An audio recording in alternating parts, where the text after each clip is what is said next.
On décrypte ce qui s'est passé aujourd'hui à la Ligue avec donc la réélection de Vincent Labrune et nous avons en ligne avec nous le président de l'UNECATEF, le syndicat des entraîneurs, Bertrand Roseau. Bonsoir. Bonsoir à vous. Bonsoir Bertrand Roseau. Bertrand Roseau qui est à la tête de l'UNECATEF depuis quelques semaines maintenant, parce qu'une nouvelle équipe a pris, Ils ont pris la place de Raymond et Repellini. Bah ouais. C'est ça. Ah là là. Quelque part, c'est un petit exploit. C'est une petite révolution. Je rappelle tout de même que Bertrand a été formateur pendant de longues années au PSG. Oui. Vous avez vu entre vos mains la génération Rabiot, Sakho et Kimpembe, Nkunku. Coman, Maignan. Oui, Ah, mais donc Bertrand Roseau, c'est vous qui avez filé du Xanax à Rabiot et il s'est habitué. Non, c'est un bon. Vous lui avez filé ça dès qu'il était petit, c'est fini quoi. Après, il a joué tout le temps au même rythme pendant 10 ans. Non, c'est un très très bon joueur et c'est un très bon jeune. C'est quelqu'un que j'apprécie beaucoup. Ouais. Non mais blague à part, vous avez, quand vous étiez à la tête du centre de formation de PSG, vous avez quand même eu du résultat parce que là, quand on fait la liste, c'est pas mal. Oui, c'est pas mal, mais on avait la chance d'être dans un grand club et surtout dans la région parisienne, si ça aide. Il y a un bassin de population quand même Voilà, où si tu es crème, les meilleurs, tu les as là. Voilà. Oui, enfin là aujourd'hui, par exemple, là, depuis 2-3 ans, tu as du mal à voir des mecs de cet acabit-là quand même. Oui, il y en a qui sortent ça arrive encore. quand même. Ça sort quand même. Si, ça sort. Le club est toujours sur le podium, je crois, des centres de formation en France, Bertrand. Oui, tout à fait. Avec Rennes et Monaco. Et Monaco, c'est ça. C'est ça. Hein, ouais. Et tu n'as pas cité quand même la ville natale de Bertrand Roseau, Gilbert.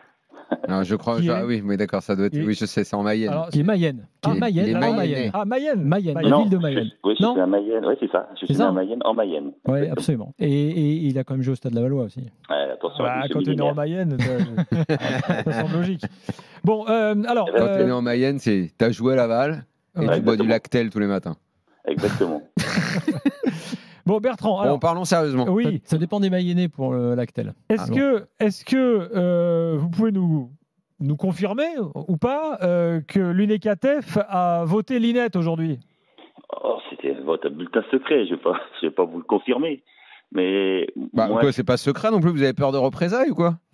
Ah non, faut être bien dans ses bottes. Hein. Non, nous d'ailleurs au départ, je vais vous dire au tout début de l'histoire des élections, justement qui sont devenues très médiatiques, c'est parce que justement au départ il doit y avoir des parrainages de l'UEF ou de Foutuni, et l'UEF doit donner ses premiers parrainages, et au départ il n'y a que 3 candidats qui sont prévus, dont un qui doit être président seulement sur les 3, et c'est l'UNECATEF qui refuse de valider cette décision, et donc les parrainages sont remis à une date ultérieure, et là commence justement tout ce qui est médias, etc., ministres qui rentrent en jeu, etc., puisque nous au départ, au niveau du sein de l'UEF, on est le collège qui avait refusé de cautionner 3 candidats, dont un qui était automatiquement président. Mais vous estimez, Bertrand Roseau, je le dis différemment, sans l'UNECATEF, il n'y avait pas de l'INET n'avait pas le parrainage. Mais justement, est-ce que donc c'est grâce à l'UNECATEF qu'au moins il y a eu les deux. Sinon c'était Labrune seul. Hein. Certes, mais Bertrand Roseau, la question est la suivante.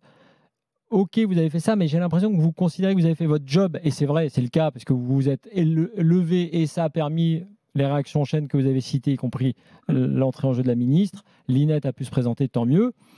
Mais est-ce que quelque part derrière, vous ne saviez pas que les dés étaient pipés, que Labrune allait être élu, que ça ne changerait pas grand-chose sur le fond si vous n'arriviez pas, par exemple, en discutant, à convaincre d'autres personnes autour de vous? Non, mais nous, on reste à notre place. Vous savez bien que l'UNECATEF, on n'est qu'une voix sur les 17. À un moment, on ne pèse pas beaucoup non plus. Faut être réaliste quand même, à un moment avec la Ligue. Moi, après, c'était au président de Ligue de gérer ce vote, etc. Nous, ce qu'on voulait au départ, c'est qu'il y ait au moins 2 candidats minimum, voire même plus s'il fallait, et qu'après, il y ait eu un vote avec des débats et puis des projets qui se entreposent, etc. Après, le vote, comme il est fait, on se rend compte, moi je ne vais pas faire de jugement, mais c'était sûrement compliqué pour les opposants. Mais après, au moins, nous, on estime qu'il y a eu un débat, qu'il y a eu un deuxième candidat pour l'élection de la présidence. Nous, on trouve que déjà, par rapport à notre position et notre place au niveau de la Ligue, c'était bien. Après, aux personnes qui sont les majoritaires au niveau de la Ligue, de prendre leur décision de voter. Est-ce que vous appelez vous aussi à une réforme des statuts pour en changer avec ce système qui fait que des présidents qui parfois dans une division comme en Ligue 2 sont favorables à un autre candidat ne se retrouvent pas trahis par leurs représentants qui votent pour l'autre? C'est surprenant. Moi j'ai eu le cas chez moi à l'UNECATEF où on a quand même fait un bureau avant l'élection hier. On a eu le comité directeur avant. On a suivi un peu une grande tendance de tous nos adhérents. Et bien sûr, Jackie Bondet, qui était notre représentant pour l'élection, a suivi la décision de l'UNICATEF en général, ce qui est logique. Enfin, moi, après, chacun fait comme il veut. Hein, mais moi, je trouve qu'il y a un moment où on représente quand même des personnes et il est important de suivre la direction générale d'un mouvement. Enfin, est-ce que vous vous êtes senti... J'espère que messieurs Joannin et Murat s'expliqueront d'ailleurs. Voilà, est-ce qu'à un moment vous vous êtes senti isolé, puisque finalement il n'y a eu que vous oui, d'abord parce que vous avez souhaité qu'il y ait un candidat en face, ensuite parce que nous on le suppose, même si vous ne voulez pas le dire, que vous avez plutôt été du côté de Linette. Comment on peut comprendre, expliquer une telle unanimité? Pourquoi sont-ils à ce point tous séduits par le président réélu? Moi, je ne sais pas trop. Hein, je viens d'arriver dans le système. Je suis assez novice. Moi, je pense que ils ont trouvé sûrement que peut-être M. Labrune allait peut-être revoir certaines choses dans son projet. Il a dû leur expliquer. Il va peut-être écouter aussi certaines bonnes idées de certains candidats qui sont venus débattre aussi. Et ah oui, il va reprendre le programme de Linette, en fait. Peut-être pas le programme, mais peut-être certaines idées qu'il va peut-être, j'espère, mettre en place ou adapter un petit peu. Je l'espère. Si c'est quelqu'un, je pense que c'est quelqu'un d'intelligent. Je pense qu'il y a dû y avoir des discussions entre eux. Enfin, j'espère et je l'imagine. J'espère surtout. Bon, à suivre effectivement. Est-ce que maintenant, l'UNICATEF, vous allez être très vigilant sur ce qui va se passer, sur les décisions qui vont être prises, ou bien vous vous sentez quand même un peu désarmé parce que, comme vous l'avez dit, finalement, vous n'êtes qu'une voix parmi 17? Oui, non, mais on va essayer d'être actif un petit peu dans justement cette réforme de ces statuts. Mais vous savez, faut être lucide quand même. À un moment, voilà, on représente une voix sur 17. Bon, après, bien sûr, il y a une UNSP qui va être partie prenante aussi, qui a 2 voix, qui va être vigilant aussi sur la réforme des statuts. Mais les présidents restent quand même majoritaires et c'est quand même eux qui vont décider, en fin de compte, de leur propre renouvellement de statut. Donc, je demande à voir aussi comment ça va se passer. Une dernière question. Cyril Linette a expliqué après l'élection qu'il se donnait le temps de réfléchir s'il démissionnait ou non du CA. Alors, il s'était engagé à le faire avant pour laisser la place aux copains de Pierre. Mais voilà, pour laisser la place, c'est nous ce qu'on a compris, à Guérini, voilà, exactement. Nous, dans l'After, on l'a dit hier, on se dit, mais en fait, il faut qu'il reste. Déjà, pour qu'il y ait au moins une voix un peu différente au sein du CA.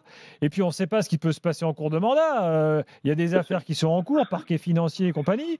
Est-ce que vous comprendriez, vous aussi, qu'ils finalement, ils ne tiennent pas cette promesse et qu'ils restent en poste?